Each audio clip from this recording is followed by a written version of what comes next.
মহানগৰীৰ কলাক্ষেত্ৰৰ মাধৱদেৱ আন্তঃৰাষ্ট্ৰীয় প্ৰেক্ষাগৃহত সোমবাৰে ভাৰত G20ৰ দায়িত্বশীল ট্ৰেড ইউনিয়ন TUCCক নিৰ্দিষ্ট বিষয়ক লৈ এক গুৰুত্বপূৰ্ণ বৈঠক অনুষ্ঠিত কৰা হয়।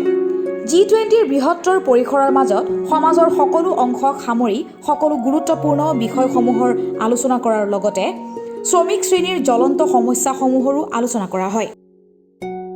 উল্লেখযোগ্য যে বৈঠকত সকলো ৰাষ্ট্ৰীয় ট্ৰেড ইউনিয়ন আৰু আন্তঃৰাষ্ট্ৰীয় প্ৰতিনিধিয়ে অংশগ্ৰহণ কৰে।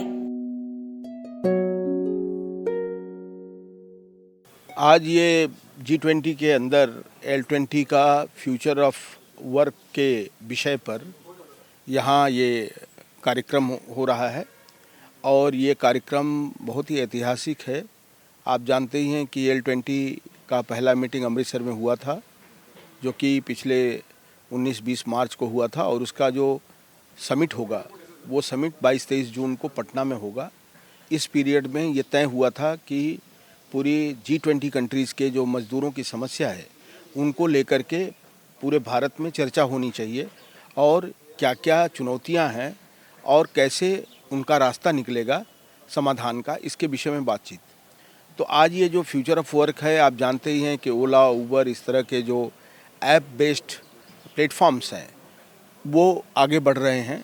तो कहीं कहीं नौकरियां जाएंगी पूरी दुनिया में, और किस तरह से नौकरियां आएंगी और उनको कैसे रोज़गार मिलेगा, कैसे सामाजिक सुरक्षा मिलेगी, कैसे वेतन मिलेगा, कैसे उनको एक्सीडेंटल बेनिफिट मिलेगा, कैसे मैटरनिटी बेनिफिट मिलेगा, ये तमाम विषय पर चर्चा करने के लिए आज भारत के तमाम कोने कोने से हमारे ट्रेड यूनियन के साथी, सामाजिक कार्यकर्ता और एक्सपर्ट्स सब लोग यहाँ उपस्थित हुए हैं। और उसमें खास करके जो एक्सपर्ट्स हैं वो बीबीगिरी नोएडा से हमारी professor doctor Uma Ghosh, Hidayatullah national law university की professor doctor Balwinder Kaur, Punjab university के चेयरपर्सन प्रोफेसर देवेंद्र सिंह, हमारे CII जो बहुत बड़ी संस्था है एम्प्लॉयर्स की, उनके कंपनी सेक्रेटरी NRL के चिरंजीव शर्मा, और उसके साथ साथ ये नीड बेस्ड वर्कर का जो प्लेटफॉर्म है उसके ऑल इंडिया के प्रेसिडेंट शेख सलाउद्दीन, ये सब लोग आज पैनल डिस्कशन में आए हुए हैं। उन्होंने डिस्कस करना शुरू किया है और बहुत सारी विषयों पर, जो निर्माण मजदूरों का चरित्र बदलेगा, किस तरह से ये आर्टिफिशियल इंटेलिजेंस के माध्यम से काम शुरू हो जाएगा, किस तरह से डिजिटल इकोनॉमी बन रही है हिंदुस्तान, तो इन विषयों पर किस तरह से कामगारों के मुद्दों पर कहाँ कहाँ समस्या आ रही है और उसका समाधान क्या होगा, ये एक ऐतिहासिक विषय पर यहाँ चर्चा हो रही है। आज नॉर्थ ईस्ट के, आसाम के तो सारे ज़िलों से लोग आए हुए हैं, नॉर्थ ईस्ट में खास करके मेघालय, मणिपुर से भी कुछ लोग आए हुए हैं इसमें हिस्सा लेने के लिए। और सुबह का सत्र बहुत ही अच्छा रहा। हमारी बिहू की टीम ने परंपरागत आसाम का जो तरीका है उसके हिसाब से सभी मेहमानों का स्वागत किया और उनको गेट से लेके आए यहाँ। उसके बाद उनका फेलिसिटेशन हुआ और उसके बाद प्रथम सत्र कंप्लीट हुआ। दूसरा जो टेक्निकल सत्र है वो अभी शुरू होने वाला है, उसमें सारे हमारे एक्सपर्ट्स आए हुए हैं। अभी हम थोड़ी देर में चर्चा शुरू करेंगे। तो एक बहुत ही गंभीर विषय पर चर्चा हो रही है और हम चाहते हैं कि आसाम, जो कि नॉर्थ ईस्ट का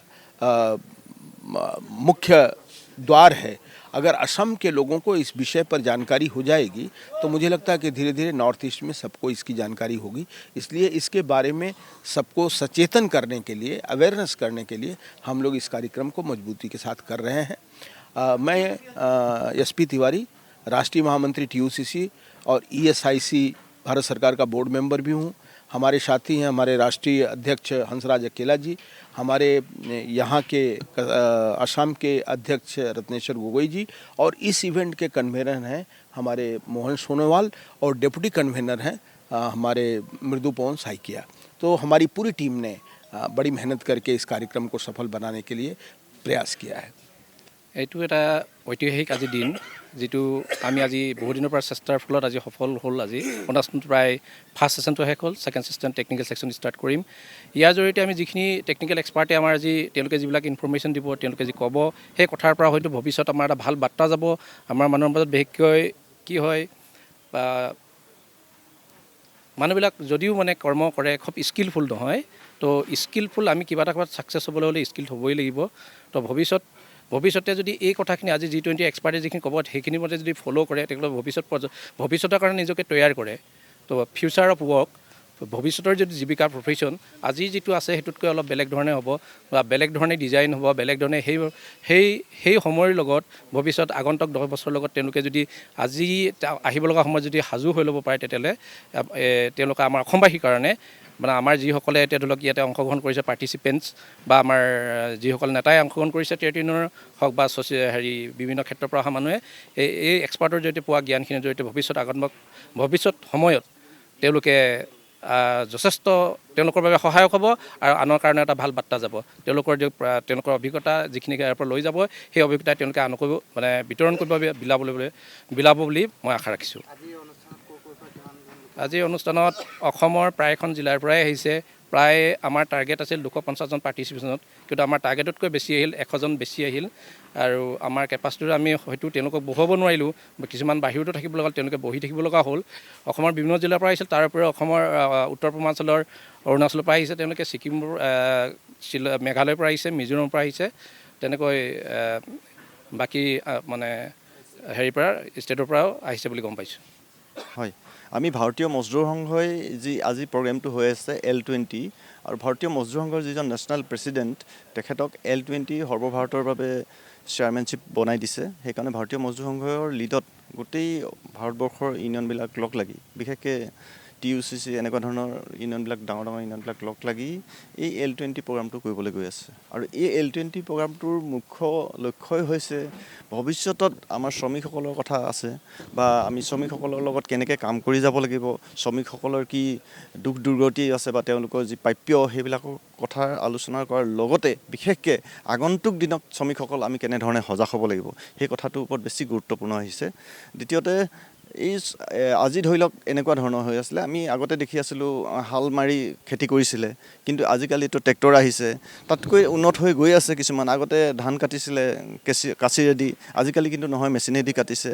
আৰু আগতে আছিলে বেংকৰ পৰা পইচা উলিয়াইছিলে, আজিকালি কিন্তু ATM নাই, ATMতকৈ ওপৰত গুচি গৈছে এপবিলাক। ঠিক তেনেকুৱা ধৰণৰ আধুনিকতাটো এনেকুৱা ধৰণে আহিছে না, আৰু সেইখিনিৰ লগত আমি মিলি যাবলৈ হ'লে কেনেকৈ কৰিম, আৰু যদি আমি মিলি যাম এজ এ ট্ৰেড ইউনিয়ন হিচাপে, আমাৰ বাকী যি নিবনুৱা সংখ্যা বাঢ়ি আহিছে সেইবিলাকৰ অৱস্থা কি হ'ব, সেনেকুৱা গোটেই কথাবিলাক ইয়াতে আলোচনা হৈ আছে। এটা সুন্দৰ আলোচনা হৈ আছে। আমি গোটেইবিলাক ভাৰতবৰ্ষৰ ইউনিয়নবিলাক লগ লাগি শ্ৰমিকৰ ভালৰ কাৰণে বা আমাৰ উদ্যোগবিলাকৰ ভালৰ কাৰণে আৰু দেশৰ ভালৰ কাৰণে কাম কৰিবলৈ আমি গৈ আছোঁ। আৰু আমাৰ লগত সহযোগত আহি গৈছে সকলো, আজিকালি গোটেই বাকী সংগঠনবিলাকো আহিছে। তেখেতসকলেও বুজি পাইছে যে এনেকৈ যদি আমি আগবাঢ়ি এক হৈ যদি কাম কৰি যাওঁ, তেতিয়াহে আমি আগবাঢ়ি যাব পাৰিম। তো এই G20 L20 আজি এই অসমৰ এই গুৱাহাটীৰ কলাক্ষেত্ৰৰ মাধৱদেৱ আন্তঃৰাষ্ট্ৰীয় প্ৰেক্ষাগৃহত অনুষ্ঠিত হোৱা এই অনুষ্ঠানত আমাক আমন্ত্ৰণ জনাইছিলে, আৰু আমি আমন্ত্ৰণ ৰক্ষা কৰি আমি উপস্থিত থাকিলোঁ। আৰু আমি ইয়াত আহি এটাই আমি গম পালোঁ বা জানিব পালোঁ যে আগন্তুক দিনত ভৱিষ্যতৰ যিটো কৰ্মপন্থা বা আজি যিধৰণে আমাৰ নিবনুৱা সমস্যা যিধৰণে বাঢ়িছে, বা আজি যিধৰণে আমি পৌৰাণিকভাৱে বা গতানুগতিকভাৱে আমি যিখিনি কাম কাজ বা আমি যিবিলাক খেতি বাতিয়ে হওক বা বিভিন্ন ধৰণৰ কাম কাজেই হওক, যিধৰণে আমি কৰি আহিছোঁ, সেই কথাখিনি অন্ততঃ চেঞ্জিং হ'ব, মানে যেনেকৈ মানে সময়ৰ লগে লগে মানে পৰিৱৰ্তন হৈ আহিছে। গতিকে সময়ৰ লগে লগে ভৱিষ্যতৰ যিবিলাক কৰ্মপন্থা, আমাৰ সকলোৱে কৰ্মপন্থাবোৰ অলপ হ'লেও বেলেগ হ'ব। গতিকে এই বেলেগ হোৱাৰ স্বাৰ্থত যিধৰণে আজি সভাখনত ইতিমধ্যে প্ৰথম ছেশ্যন মানে শেষ হৈছে, দ্বিতীয় ছেশ্যনত এক্সপাৰ্টসকল আহিছে, তেওঁলোকে আমন্ত্ৰণ জনাইছে। সেই এক্সপাৰ্টসকলৰ জৰিয়তে কথাখিনি বিশ্লেষণ কৰিব, কি ধৰণে আগন্তুক দিনত কাম কাজখিনি কৰি গ'লে বা কি ধৰণৰ পদ্ধতি অৱলম্বন কৰিলে আমি আজি তাৰিখত যি ধৰণে আমি অগ্ৰগতি লাভ কৰিব লাগিছিল, ভৱিষ্যতৰ দিনত আমি অধিক কাৰিকৰী হওক বা বেলেগ বেলেগ ধৰণে যিবিলাক টেকনিক ব্যৱহাৰ কৰি আমাৰ প্ৰজন্মক আগুৱাই নিবৰ কাৰণে বা নিবনুৱা সমস্যা আগুৱাই নিবৰ কাৰণে বা আমাৰ সমাজখনক আগুৱাই নিবৰ কাৰণে দেশখনক ভাৰতবৰ্ষক আগুৱাই নিবৰ কাৰণে বিশ্বৰ যি 20খন দেশৰ যি সভা এই সভাৰ জৰিয়তে যিবিলাক আজি L20 ভাৰতবৰ্ষত অনুষ্ঠিত হৈছে আৰু ভাৰতবৰ্ষত অনুষ্ঠিত হোৱা অন্যতম অসমৰ ইয়াত মানে সুবিধা গ্ৰহণ কৰিছে। গতিকে সুবিধা লাভ কৰাৰ লগে লগে আমি আজি অসমত বসবাস কৰা এই অনুষ্ঠানৰ লগত জড়িত থকা অসমৰ বিভিন্ন প্ৰান্তৰ পৰা ইয়াত মানে কৰ্মজীৱী শ্ৰমিকসকল ইয়াত আহিছে। শ্ৰমিকসকলৰ উন্নয়নৰ স্বাৰ্থত শ্ৰমিকসকলে ভৱিষ্যতৰ দিনত কি ধৰণে তেওঁলোকে অকল শ্ৰম কৰিয়ে অকল সদায় দিন হাজিৰা কৰিয়ে তেওঁলোকে জীৱন প্ৰৱৰ্তাব নেকি, ইয়াতকৈ অধিক শক্তিশালী আৰ্থিকভাৱে সবল কৰিবৰ কাৰণে কি টেকন'লজি ব্যৱহাৰ কৰিলে অধিক মানে গতিশীল বা অধিক মানে লাভৱান হ'ব, এইখিনি ক্ষেত্ৰত তেওঁলোকে আলোচনা ইতিমধ্যে কৰিছে আৰু ছেকেণ্ড ছেশ্যনত এক্সপাৰ্টসকলৰ জৰিয়তে এইখিনি কথা আমি জানিব পাৰিম বুলি আমি ভাবিছোঁ। আৰু আমি সদৌ অসম সোণোৱাল ছাত্ৰ জনগোষ্ঠীটোৰ সংগঠনৰ এজন মানে কৰ্মী হিচাপে আমাৰ জনগোষ্ঠীটোক আগুৱাই নিবৰ কাৰণে আমি বিভিন্ন কাৰ্যসূচী আমি হাতত লৈ আহিছোঁ। গতিকে এওঁলোকৰ জৰিয়তে যিখিনি আমি জানিম বা আমি জানিবৰ কাৰণে আমাক সুবিধা দিছে, তাৰ কাৰণে আমি উদ্যোক্তা সমিতিক আমি ধন্যবাদ জনাইছোঁ। আৰু আগন্তুক দিনত তেওঁলোকৰ যি কৰ্মপন্থা আৰু আমাৰ যিবিলাক প্লেনিং সোণোৱাল ছাত্ৰ সন্থা হিচাপে বা সোণোৱাল জনগোষ্ঠীটোৰ উত্তৰণৰ কাৰণে যিবিলাক আমাৰ প্লেনিং আছে ভৱিষ্যতৰ দিনত জাতিটোক আগুৱাই নিবৰ কাৰণে, গতিকে অকল সোণোৱাল জাতি জীয়াই থাকিলে নহ'ব বা সোণোৱাল জাতি আগুৱাই থাকিলে নহ'ব, অসমৰ সৰ্বাংগীন কাৰণে সকলো জাতি জনগোষ্ঠী আগুৱাই নিবৰ কাৰণে আমাৰ শ্ৰমজীৱী মানুহখিনি অৰ্থনৈতিকভাৱে সবল কৰিবৰ কাৰণে সকলোৱে মানে সহায় সহযোগ আগবঢ়ালে নিশ্চয় আমি উপকৃত হ'ম। ধন্যবাদ। प्रोग्राम के बारे में यही बोलूँगी कि एक बहुत ही रेलिवेंट टॉपिक है सोशल प्रोटेक्शन, सामाजिक सुरक्षा। तो बहुत ही एक इम्पॉर्टेंट विषय है जिस पे हम लोग चर्चा कर रहे हैं काफ़ी दिन से। हमारा एक नया कोड भी आया है जिसमें 9 कानून को जोड़ के एक सामाजिक सुरक्षा का कोड बना है 2020 में। और क्योंकि अभी न्यू फॉर्म्स ऑफ वर्क आ रहा है, फ्यूचर ऑफ वर्क में आर्टिफिशियल इंटेलिजेंस यूज़ किया जा रहा है, न्यू फॉर्म्स ऑफ वर्क आ रहा है। तो न्यू फॉर्म्स क्योंकि हमारे जो असंगठित क्षेत्र के वर्कर्स हैं 89% वर्कर्स, उनको ही सामाजिक सुरक्षा का कोई सिस्टम अभी तक बना हुआ नहीं है।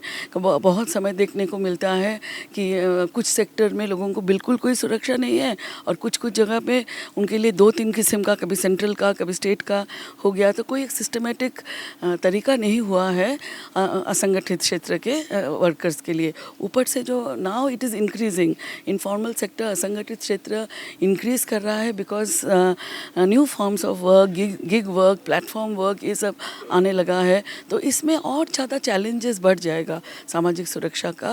तो we have to think about a mechanism to involve और to have a inclusive kind of growth. तो ये टॉपिक बहुत ही रेलिवेंट है और मैं बहुत ज़्यादा मैंने I am extremely grateful that TUCC, BMS, they are all organising this L20 event on this particular theme. इस थीम के ऊपर इवेंट ऑर्गेनाइज कर रहे हैं, बहुत ही ज़्यादा ये एक अच्छा बात है।